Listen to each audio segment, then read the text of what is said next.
Cheque bounce पर RBI का बड़ा फैसला, अब जरा सी लापरवाही पड़ेगी भारी। नमस्कार दोस्तों, आज का वीडियो देश के हर उस व्यक्ति के लिए बेहद जरूरी है जो बैंकिंग सिस्टम से जुड़ा हुआ है, चाहे वो नौकरी पेशा हो, छोटा दुकानदार हो, व्यापारी हो, ठेकेदार हो या फिर ऐसा आम नागरिक जो किसी को भुगतान करने के लिए आज भी चेक का इस्तेमाल करता है।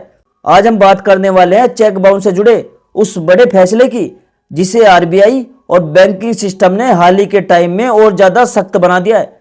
अब चेक बाउंस को एक साधारण गलती नहीं माना जा रहा, बल्कि इसे आपकी वित्तीय अनुशासनहीनता यानी फाइनेंशियल इनडिसिप्लिन से जोड़कर देखा जा रहा है। और यही वजह है कि अब जरा सी लापरवाही भी आपके लिए भारी पड़ सकती है।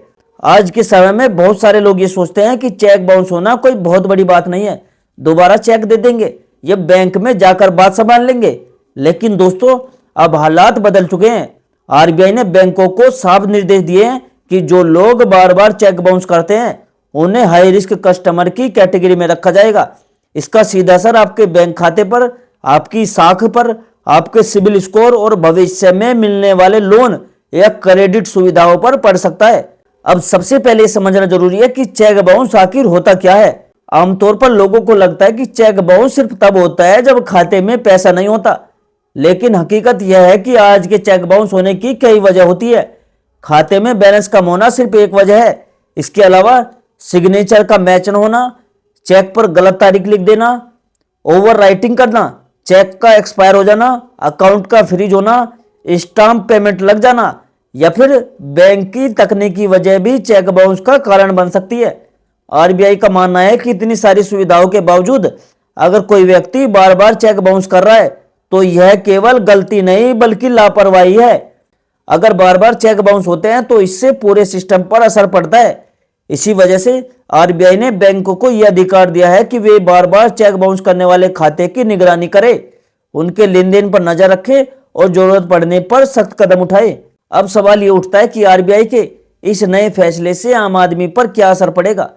इसका सबसे बड़ा असर यह है कि अब चेक बाउंस को हल्के में नहीं लिया जाएगा। अगर आपके खाते से बार बार चेक बाउंस हो रहा है तो बैंक आपको चेतावनी दे सकता है, आपकी चेक बुक सुविधा बंद कर सकता है या आपके खाते को सीमित लेन देन वाले खाते में बदल सकता है। कुछ मामलों में बैंक अकाउंट को अस्थायी रूप से फ्रीज भी किया जा सकता है। बहुत से लोग ये नहीं जानते कि चेक बाउंस का असर अब सिबिल स्कोर पर भी पड़ सकता है। पहले सिबिल स्कोर सिर्फ लोन और क्रेडिट कार्ड से जुड़ा माना जाता था, लेकिन अब बैंकिंग व्यवहार यानी बैंकिंग बिहेवियर पर भी महत्वपूर्ण हो गया है। अगर आपके खाते से बार बार चेक बाउंस हो रहा है तो बैंक इसकी जानकारी क्रेडिट ब्यूरो को दे सकता है। इसका नतीजा ये हो सकता है कि आपका सिबिल स्कोर गिर जाए और भविष्य में आपको लोन लेने में परेशानी हो। अब जरा उन छोटी छोटी लापरवाहियों की बात करते हैं जिनकी वजह से लोन अक्सर चेक बाउंस के शिकार हो जाते हैं। सबसे पहली और सबसे आम गलती तो खाते में बैलेंस को लेकर गलत अनुमान।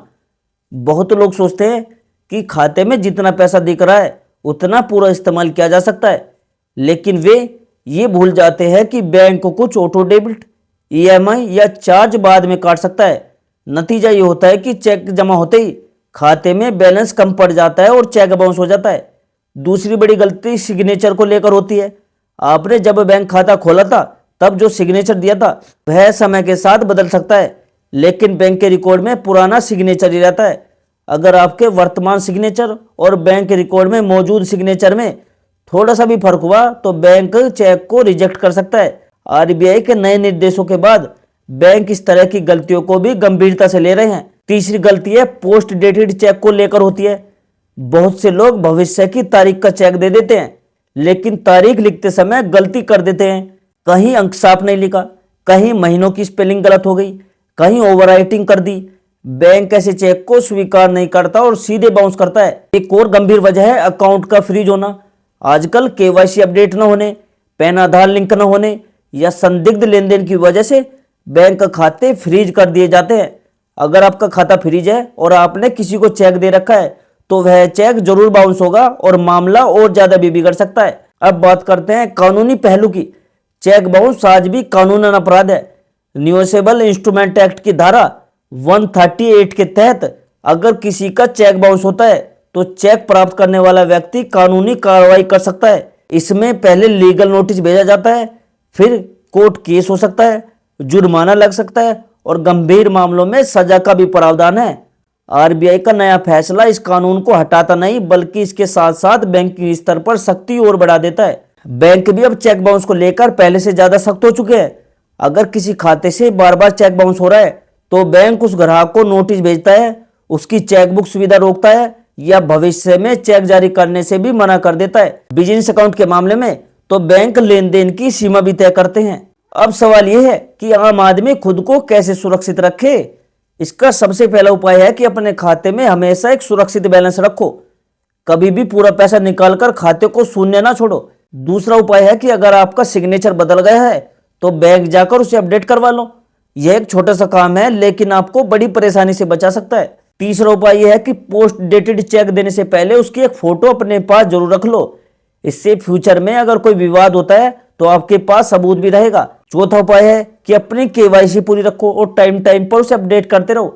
पांच और सबसे अहम उपाय यह है कि आज के डिजिटल जमाने में चेक का इस्तेमाल कम से कम करो। यूपीआई यूज करो भाई, यूपीआई है ना, एनईएफटी का यूज कर लो, आरटीजीएस का यूज कर लो, ये अच्छे ऑप्शन होते हैं। अब दोस्तों मैं आपको कुछ बोनस टिप्स बताता हूं जो मैं बहुत रिसर्च करके लाता हूं, क्योंकि दोस्तों जो ये बोनस टिप्स होते हैं ये बैंक वाले आपको कभी भी नहीं बताते।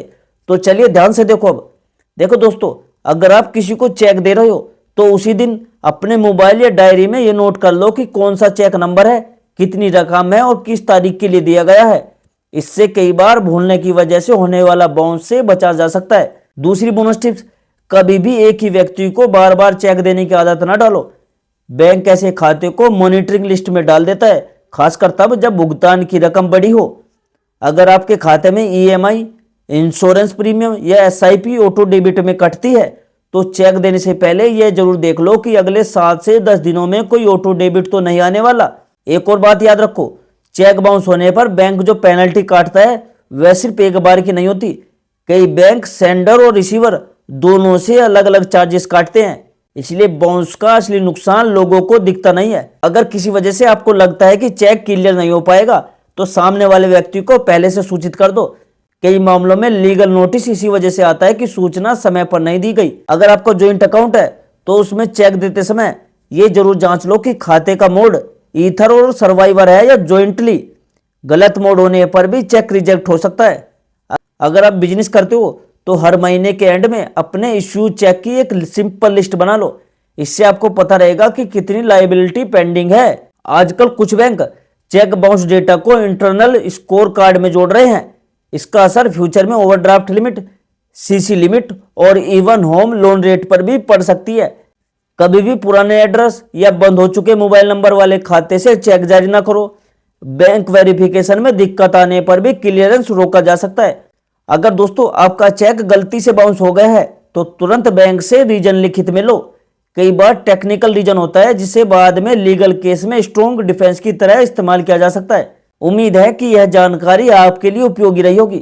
अगर आपको ये वीडियो पसंद आए और इससे कुछ सीखने को मिला हो तो इसे अपने दोस्तों, परिवार और खासकर उन लोगों के साथ जरूर शेयर करो जो आज भी चेक के जरिए लेन देन कर रहे हैं, क्योंकि आज की एक छोटी सी लापरवाही कल आपके लिए बहुत बड़ा नुकसान बन सकती है। और दोस्तों मुझे कमेंट में बताना कि आप चेक यूज करते हो, तो मुझे कमेंट में यस जरूर लिखना। और दोस्तों मैं मिलता हूं आपसे अगली वीडियो में एक नई जानकारी, एक नए अपडेट के साथ। तब तक के लिए जय हिंद, जय भारत।